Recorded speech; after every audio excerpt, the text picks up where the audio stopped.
अरे रानी, तुम सांवली ऊपर से ये काली साड़ी, वो अच्छी दिखेगी क्या तुम्हारे ऊपर?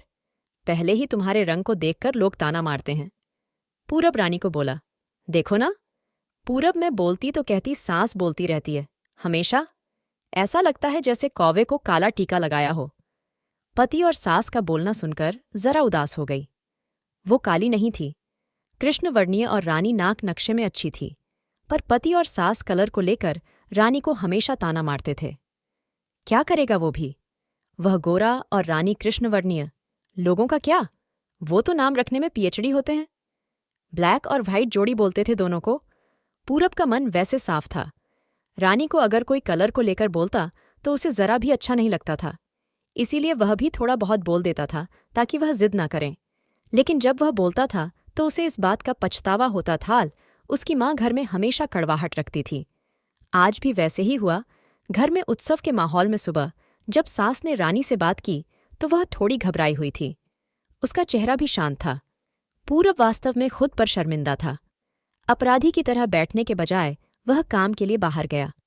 कई सारी महिलाएं काली साड़ी पहनकर सड़कों पर चल रही थीं।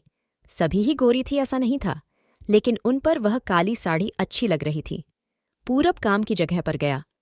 उसका बचपन का दोस्त विकी और उसका पूरा परिवार साथ में था। जान पहचान हुई तभी पीठ के पीछे से विक्की की पत्नी आई। वह भी काली सांवली ही थी। काली साड़ी पहनी थी उसने।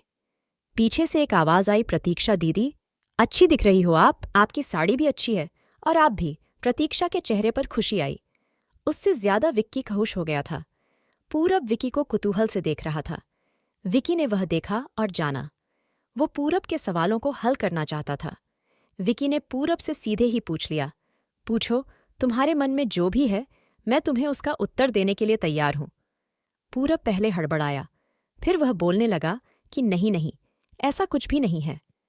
विकी ने पूरब से कहा, तुम मुझे नहीं जानते कि मैं लोगों का मन कितने अच्छे से पढ़ सकता हूं। तुम तो मेरे बचपन के मित्र हो।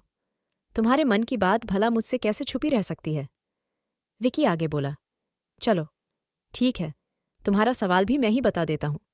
तुम यही सोच रहे हो ना कि मेरी पत्नी जो रंग से काली है और आज उसने काली साड़ी पहन रखी है, फिर भी वह, और मैं इतना खुश कैसे? पूरब सब कुछ शांति से सुन रहा था और कुछ भी बोल नहीं पा रहा था। विकी बोला, काला रंग ऐसा रंग है जिसमें दुनिया का कोई भी रंग मिला दे, वह कभी नहीं बदलता, यानी कि किसी और रंग की संगत में वह अपना अस्तित्व कभी नहीं छोड़ता। इसी प्रकार प्रतीक्षा भी दिल से एकदम उस कलर के जैसी है, कभी भी रंगीन न होने वाली लड़की है। वह अपने मर्जी से जिए, यही मुझे लगता है। मैं उसे खुश देखना चाहता हूं। लोगों का क्या, वह तो बैठे ही है बुरा भला बोलने के लिए। गोरी औरत रही तो छिपकली बोलते हैं, काली होती है तो चूहा या कौवा बोलते हैं। क्या क्या नहीं बोलते लोग। ताना मारने वाले मारते रहे, हमें हमेशा खुश रहना चाहिए। वही मैं अब कर रहा हूं। वो सुबह मुझे बोली, मैं कैसी दिख रही हूं?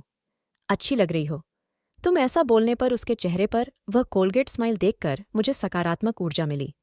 घर से बाहर निकले तो सभी बोलने लगे कि अच्छी लग रही हो भाभी। हम दोनों ने अच्छे मन से यह बात सोची, कोई ना कोई ताना मारने के लिए बोला ही होगा ना, उस वजह से जीने की दिशा क्यों बदले। पूरब को उसके घर का सुबह का माहौल याद आया। वह खुद पर ही चिढ़ गया। उसे लगा वो सचमुच में गलत था। मैं ही रानी को दुख देता हूं, उस वजह से सब उसे बोलते हैं। अब मुझे ही अपनी भूल सुधार कर उससे माफी मांगने होगी। उसने हंसते हुए विक्की को अलविदा कहा। अपना काम निपटाकर वह एक साड़ी की दुकान पर गया। रानी के लिए उसने काले रंग की साड़ी ली और घर गया। घर जाने के बाद रानी शांत बैठी थी। उसने रानी को आवाज दी और साड़ी उसके हाथों में दे दी।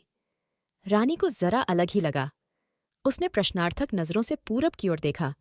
उसने बॉक्स खोलकर देखा तो काले रंग की साड़ी थी। रानी, मैं लाया हूं तुम्हारे लिए यह साड़ी। आज पहन के दिखाओ, कैसी दिखती हो तुम?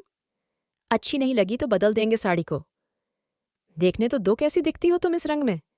रानी को जरा अच्छा लगा। चलो तैयार हो जाओ, जल्दी हम जरा बाहर जाकर आते हैं, एक क्लाइंट के पास जाना है। पूरब का बोलना सुनकर रानी तैयार होने गई। काली साड़ी, उस पर हल्का सा मेकअप और लंबे बालों की छोटी पूरब भी। क्या पूरब की माँ भी रानी को देखते ही रह गई। पूरब बोला, रानी सॉरी, हाँ, अरे लोगों की बातों में आकर मैं तुम्हें हमेशा बोलता रहा, और खरा सौंदर्य किसमें है ये मैं भूल गया था। रंग दो ही है, ये जानकर फिर जीना छोड़ दे क्या? अपनी खुद की पसंद छोड़ दे क्या? तुम्हें काली रंग की साड़ी पहनना बहुत अच्छा लगता था ना, पर मैं हमेशा तुम्हें टोकता रहा। अब मुझे समझ में आया, किसी भी रंग में रंगते वक्त मन साफ हो तो खूबसूरती निखरती है। तुम चाहती हो वैसे ही जियो, मैं कभी भी तुम्हें नहीं बोलूंगा। और हाँ, सचमुच सुंदर दिखती हो तुम। तुम्हारे रंग पर अच्छा खिलता है ये काला रंग। रानी के चेहरे की लाली और भी ज्यादा बढ़ गई थी। यह बात सुनकर शर्मा कर वह पूरब को बोली, क्या आप भी? पूरब ने रानी का मुस्कुराता हुआ चेहरा देखा और उसके बदले हुए विचारों से पूरब खुश हुआ। मन ही मन में पूरब ने विक्की को धन्यवाद किया, क्योंकि यह परिवर्तन विक्की के शब्दों द्वारा हुआ था।